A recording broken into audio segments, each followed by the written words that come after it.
Hi friends, welcome to my channel Karthik Telugu news. Friends, ఇవాళ వర్షాల గురించి ఒక ఇంపార్టెంట్ అప్డేట్ న్యూస్ అయితే రావడం జరిగింది. దీని గురించి మరిన్ని విషయాలు ఈ వీడియోలో తెలుసుకుందాం. రాష్ట్రంలో గత కొన్ని రోజుల నుండి ఎండలు మండిపోతున్నాయి. వేడి ఉక్కపోతతో ప్రజలు అల్లాడిపోతున్నారు. ఈ క్రమంలో తీవ్ర ఎండలతో అల్లాడిపోతున్న ప్రజలకు వాతావరణ శాఖ చల్లని కబురు చెప్పింది. రాష్ట్రంలో పలు ప్రాంతాల్లో ఈ నెల 24వ తేదీ వరకు భారీ వర్షాలు కురిసే అవకాశం ఉందని భారత వాతావరణ శాఖ అంచనా వేసింది.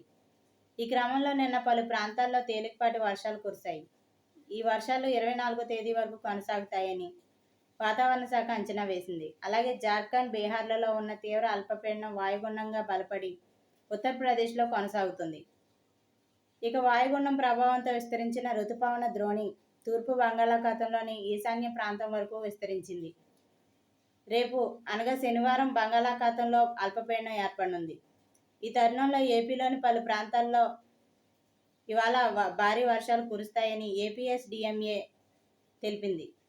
ఎన్టీఆర్, గుంటూరు, బాపట్ల, పల్నాడు, ప్రకాశం, నెల్లూరుతో పాటు రాయలసీమ జిల్లాల్లో పిడుగులతో కూడిన మోస్తరు నుంచి భారీ వర్షాలు కురిసే అవకాశం ఉందని ఐఎండీ అధికారులు తెలిపారు. అలాగే శ్రీకాకుళం, విజయనగరం, మన్యం, అల్లూరి, అనంతపురం, సత్యసాయి, కడప, చిత్తూరు జిల్లాల్లో మోస్తరు వర్షాలు కురుస్తాయని వాతావరణ శాఖ పేర్కొంది. భారీ వర్షాల నేపథ్యంలో ప్రజలు అప్రమత్తంగా ఉండాలని వాతావరణ శాఖ హెచ్చరించింది.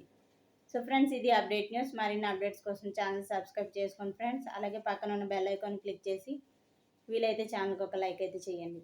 Thank you friends. Thanks for watching this video.